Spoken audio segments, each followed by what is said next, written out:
FBR Pakistan ने customs के 5 अफसरान मुअत्तल करने के नोटिफिकेशंस जारी कर दिए हैं। आपको बताएं कि एफबीआर पाकिस्तान ने कस्टम्स के 5 अफसरान मुअत्तल करने के नोटिफिकेशंस जारी कर दिए हैं।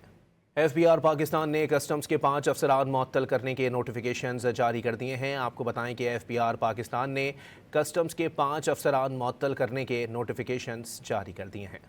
एफबीआर पाकिस्तान ने कस्टम्स के 5 अफसरान मुअत्तल करने के नोटिफिकेशंस जारी कर दिए हैं। आपको बताएं कि एफबीआर पाकिस्तान ने कस्टम्स के 5 अफसरान मुअत्तल करने के नोटिफिकेशंस जारी कर दिए हैं। एफबीआर पाकिस्तान ने कस्टम्स के 5 अफसरान मुअत्तल करने के नोटिफिकेशंस जारी कर दिए हैं। आपको बताएं कि एफबीआर पाकिस्तान ने कस्टम्स के 5 अफसरान मुअत्तल करने के नोटिफिकेशंस जारी कर दिए हैं।